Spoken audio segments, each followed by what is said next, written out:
और ये जो अनरजिस्टर्ड संगठन है जिसकी 100वां साल मन रहा है अभी 2025 में, आप सोचिए इस संगठन ने आज तक देश के संविधान में इसकी आस्था ही नहीं है। ये आज हमें देशभक्ति का ज्ञान पढ़ा रहे हैं, इसने खुद अपने को रजिस्टर्ड नहीं किया। क्यों नहीं किया?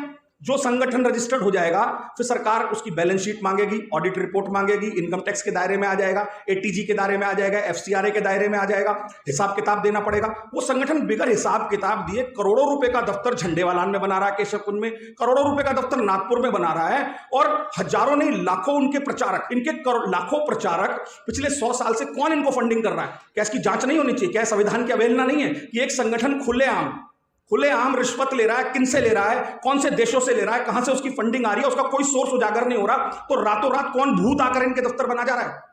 आप बताइए, 50 मंजिल की बिल्डिंग है जो कई सौ करोड़ रुपए की कैसे बन रही है, और जांच एजेंसी चाहे ईडी हो, सीबीआई हो, इनकम टैक्स हो, क्यों नहीं जांच कर रही है? सुप्रीम कोर्ट जो यहां बैठा है इसको सुओ मोटो क्यों नहीं ले रहा है कि आज इतना बड़ा संगठन जो अनरजिस्टर्ड है वो क्यों नहीं हिसाब के खाते दे रहा है? कौन सा ऐसा देश है जो हिंदुस्तान को कमजोर कर रहा है? क्योंकि इस हिंदुस्तान के संविधान को कमजोर करने में तो भारतीय जनता पार्टी और आरएसएस ही काम कर रही है, जो सरेआम कह रही है कि हम इस देश में समाजवाद को नहीं मानते, हम धर्मनिरपेक्षता को नहीं मानते, हम बाबा साहब में कोई आस्था नहीं रखते।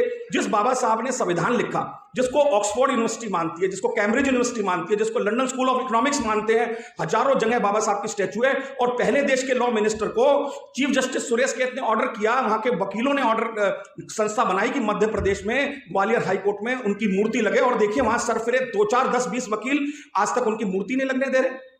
आप राजस्थान में जाइए, मनु की मूर्ति लगी है, वो कहते हैं मनु के विधान से चलेंगे। तो एक तरीके से संविधान को कहीं ना कहीं धत्ता बताने का काम कर रहे हैं कि नहीं कर रहे हैं? तो इस सब पर पार्लियामेंट में हमारे मेंबर ऑफ पार्लियामेंट चुन के भेजते हैं, जैसे भी थे, कमजोर हैं, नालायक हैं, जो भी हैं, लेकिन आज तक इतिहास में कभी नहीं हुआ कि 144 सांसदों को पार्लियामेंट से बाहर कर दिया जाए, उनको बोलने का मौका न दिया जाए, सरकार अपनी तानाशाही मनमानी करे, कोई अगर इनके खिलाफ बोले तो उसके खिलाफ ईडी, सीबीआई, इनकम टैक्स के मुकदमे डाले जाए।